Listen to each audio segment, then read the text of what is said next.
This looks like a normal neighborhood mall in Singapore, but it used to be called Ginza Plaza. It was named after Tokyo's most famous shopping district and was originally created partly for the Japanese community living in this area. As a Japanese person living in Singapore, it got me curious. What is the mall like and how much of Japan is still left in the mall? My only challenge today is to spend $100, but everything I purchase must be Japanese. Japanese food, Japanese products, or something connected to the mall's Japanese history. And by the end, we'll find out whether $100 is enough to experience Japan without leaving Singapore. Let's check it out.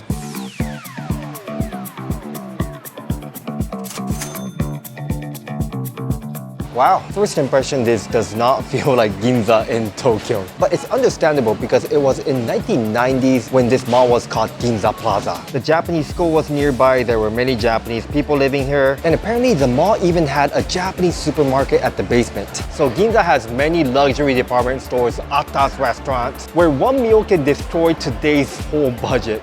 But here we have $5 shirts, enrichment centers, wait, it's Japanese, and clinics. And I'm sure there are more Japanese businesses, so it seems like the Japanese connection has not completely disappeared. Alright, let's begin with probably the easiest place to spend money. It is...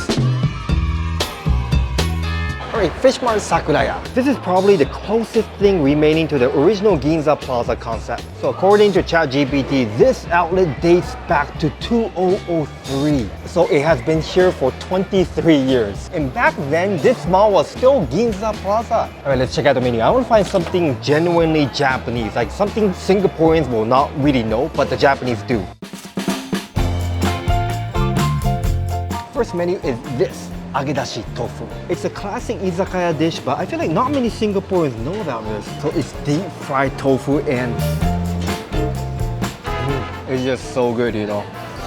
The outside is crispy, the inside melt in your mouth. It's something many Japanese love to order at izakayas. Next one's called nasu dengaku, and I'm surprised they even have this. This tells you that Fish Mart Sakuraya is authentic. So it's grilled eggplant topped with sweet and savory miso. The eggplant melts in your mouth. The miso is so flavorful. I feel like I need sake. And lastly, tori negi abura. Everybody knows the Japanese karaage fried chicken, but sometimes a restaurant will do something different. Here, they poured some kind of sauce, it looks like soy sauce, and topped it with green onion. Now I feel like I need beer. A bit salty for my liking, but I think it's perfect if you drink. Overall, it's a very aromatic and tasty dish. Alright, I spent about $24. We are at a great start. Let's continue to explore. You know, I'm 36 and I'm aging, and because I carry so many things, my tripod, my camera, and my humongous bag for hours, after a while I will start feeling it around here. So let me see if I can find something at Watson's. Found it. So I got Vantelin Gel. This is a pain relief brand from Kowa, which is a huge healthcare company in Japan. This is a lifesaver for me because it contains diclofenac 1%. Some other pain relief products use salicylate, which mainly provide a warming and cooling sensation for temporary relief. But this Vantelin Gel uses diclofenac, which goes beyond the surface sensation by helping reduce inflammation in the affected area, relieving joint and muscle pain. Whew. Feels so good. It's cooling, so it feels nice and refreshing. But what I appreciate in Singapore is the texture. The gel is transparent, so it's fast absorbing and doesn't leave the heavy, greasy feel on the skin. So I can apply it, put my clothes back over it, and continue filming without feeling sticky. So if you're looking for a reliable, established pain relief brand for yourself or your parents, do check it out at stores like Watson or online at Shopee and Lazada. I'll place the shopping links in the video description box below. Thank you, Vantelin, for sponsoring this video. Alright, let's continue to explore from level 1. That's the entrance, and we are greeted with a lot of restaurants. Chinese, there's Korean, and you know what's cool? So far, I met like 2 Japanese people. I found a bakery named Oishi. It literally means delicious in Japanese, so let's see if it's really Oishi.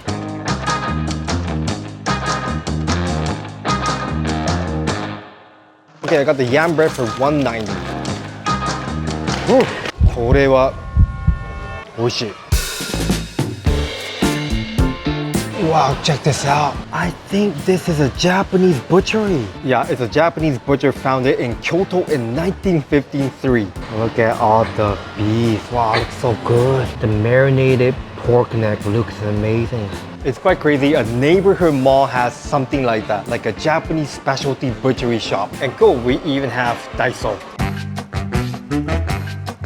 The dangerous thing about Daiso is that everything looks cheap, but often I leave with like 12 items, so that kind of adds up. I wanted to introduce you to caramel corn. This is a classic Japanese snack. Oh. It has a very unique crispy but melt in your mouth texture. Sweet and salty. Really nice snack.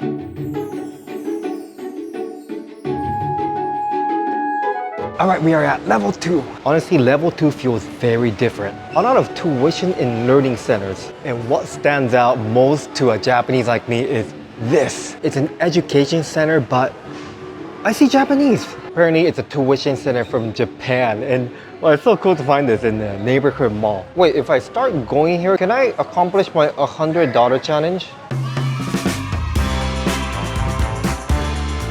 Wait, what? There's even a Japanese clinic. If somebody just started the video from this point, they would never guess this is Singapore. This part, see, no English, all Japanese. And this is the next Japanese thing I found. Sushi Tei. So Sushi Tei is an extremely popular Japanese restaurant chain in Singapore. They've been around since 1994. So it's actually one of the OGs. And I only came like once, I think. And I forgot how it tastes like, so quite excited. Ooh, check this out. Salmon fish head nabe. Spicy mentai spider roll. So contrary to the first restaurant we visited, Fish Mart Sakuraya, I assume here we can find more local fusion types of Japanese dishes. Yeah, you would never really see something like that at an authentic Japanese restaurant. Alright, I got the Maguro set for $22.54 all inclusive. Kinda steep, but there is Otoro, which is the highest grade of tuna. Alright, let's start from the Hosomaki. The rice is nice and vinegary. I love how it's quite firm. Much better than the soggy rice you sometimes get at some restaurants. Next, the Negitoro. It's creamy, it's flavorful. Wow, no wonder Sushi Tei is doing well, huh? I think it's pretty decent. And finally, the Otoro. That melted. Wow, getting full, but we need to spend more. Wow, another Japanese tuition center. Come on. Wait, isn't it kind of rare to see two Japanese restaurants selling the same thing inside the single mall? I think that might be quite rare. And I think that tells you that there's a high demand. Wow, I would love to drink some kopi, but again, I can only purchase Japanese things. So Starbucks, unfortunately, cannot. Oh yes! Is Purikura considered a Japanese thing? I don't know what it's called in English, but we have a lot of these at the Japanese arcade. I will go for this one. If this was Japan, it would cost no more than 500 yen, but how is it in Singapore? Oh, $5! Ooh, it's starting.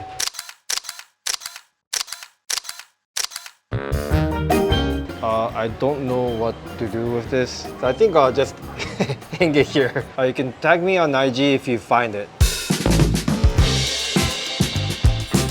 So I came to Fishback Sakuraya because I just noticed it's not just a restaurant. There's also a supermarket which is pretty big, a fish market area, and I love how vintage it looks. The price range, I would say it's pretty similar to Donki, but the biggest pro at shopping at Sakuraya Fish Mart is that no Donki theme song is playing. Sometimes I cannot sleep because that song keeps on repeating in my head, so it's a huge plus. And some of the ice cream sold quite interesting. For example, this one. So this ice cream is quite unique. I've never seen it. I believe it's a small brand from Kochi Prefecture. They use local salt and it's a monaka ice cream. Cheers! The sweetness countered with the saltiness. Very nice. Basically, monaka is something like this. It's ice cream sandwich with waffles and it's super nice.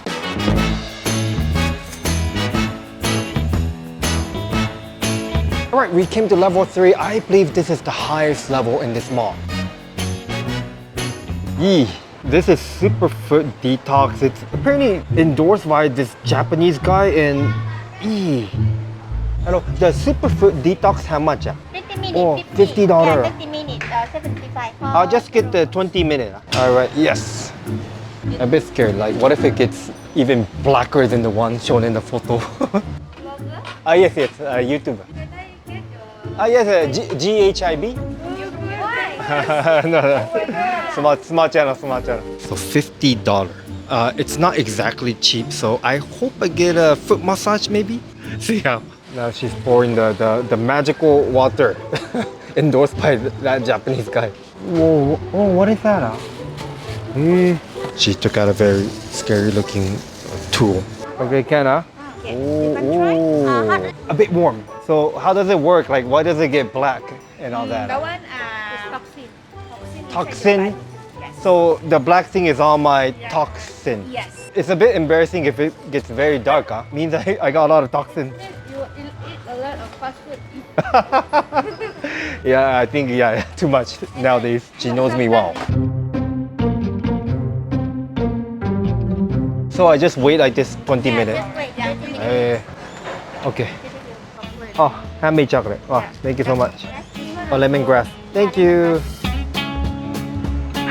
I have no clue what this is doing. Maybe this prevents customers from escaping. So far, the color haven't changed. It's pretty clean.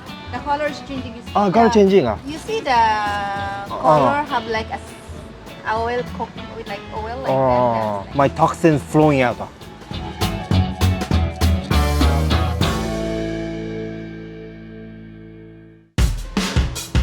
Okay, thank you so much. Bye. Wait, did I really pay $50 for that? Yeah, you know, YouTubers like me, we will do anything for fun content, and I thought it would be very fun if it really got black, you know? But too bad, guys. Apparently my feet very clean and there's no toxin, which kind of makes me feel happy.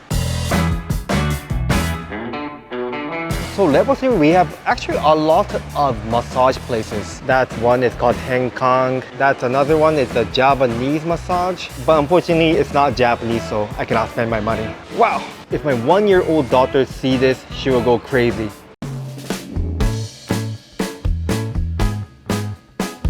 So how much today was I able to spend at Ginza Plaza? Drum roll, dadang. So is this mall still a Japanese mall? Probably no. But what surprises me is that the Japanese identity has not completely disappeared. You can still buy Japanese bread, eat Japanese seafood, shop at a Japanese supermarket, and find specialist products and services that you would not expect inside the small suburban mall. Ginza Plaza may not exist anymore, but with $100 you can still find a surprising amount of Japan hidden inside West Coast Plaza. Thanks to Vantelin Gel, this video was kind of easy to film for me. It's really a lifesaver for me. Definitely try it out. Thank you so much for watching. Have a good day, guys. 10分ランザリア。Goodbye.